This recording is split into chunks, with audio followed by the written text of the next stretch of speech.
Hi friends, welcome to my channel. நம்ம channel இன்றைக்கி என்ன பார்க்க போகிறோன்னா தக்காளி இட்லி உப்புமா தாங்க. ரொம்ப ஈஸியாக எப்படி செய்கிறதுன்னு பார்க்க போகிறோம்.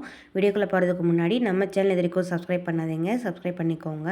அப்படி பக்கத்தில் இருக்கிற பெல் பட்டனை கிளிக் பண்ணிக்கோங்க. நம்ம வீடியோ உங்களுக்கு பிடிச்சிருந்தா மறக்காமல் நம்ம சேனலுக்கு ஒரு லைக் போட்டு விட்டுருங்க ஃப்ரெண்ட்ஸ். இப்போ வாங்க வீடியோக்குள்ளே போகலாம். வானலில் எண்ணெய் விட்டுட்டு எண்ணெய் காஞ்சதுக்கப்புறமா கடுகு, உளுத்தம்பருப்பு, கடலைப்பருப்பெல்லாம் ஒரு ஸ்பூன் அளவுக்கு சேர்த்துக்கலாங்க. இப்போ அதெல்லாம் பொரிஞ்சதுக்கப்புறமா ஒரு பெரிய வெங்காயம் கட் பண்ணி அது கூட சேர்த்துக்கலாம். வெங்காயம்லாம் நல்லா பாதி அளவுக்கு வதங்கினா போதுங்க. ஒரு 7 பூண்டு தட்டி அது கூட சேர்த்துக்கலாம். சேர்த்துட்டு நல்லா இந்த மாதிரி கலந்து விட்டுருங்க. நல்லா வேகட்டும்.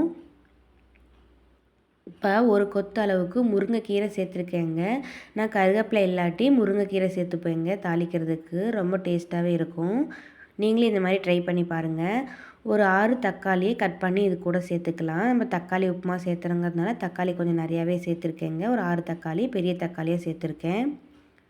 இப்போ தக்காளி எல்லாம் நல்லா வேகட்டும். நல்லா இந்த மாதிரி கலந்து விட்டுறலாங்க. இப்போ இதுக்கெல்லாம் தேவையான அளவுக்கு உப்பு சேர்த்துக்கலாம்.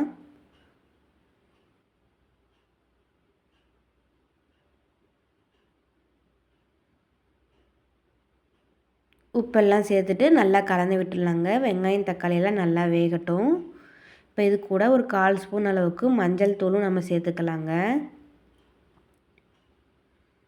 இப்போ தக்காளி எல்லாம் நல்லா வதங்கி நமக்கு சூப்பராக கிடச்சிருச்சு பாருங்கள்.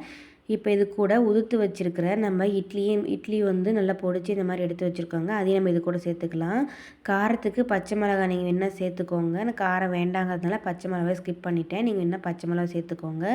பச்சை மிளகாய் இல்லாட்டி நீங்கள் வர மிளகா கூட சேர்த்துக்கலாம். இப்போ இது எல்லாத்தையும் ஃபுல்லாக கலரி எடுத்தோம்னா சூப்பரான தக்காளி இட்லி உப்புமா ரெடிங்க. நீங்களும் இதே மாதிரி செஞ்சு பார்த்துட்டு எப்படி இருக்குன்னு மறக்காமல் எனக்கு கமெண்ட்டில் சொல்லுங்கள் ஃப்ரெண்ட்ஸ். நம்ம சேனல் உங்களுக்கு பிடிச்சதுன்னா நம்ம சேனலுக்கு ஒரு லைக் போட்டு விட்டுருங்க. தேங்க்யூ.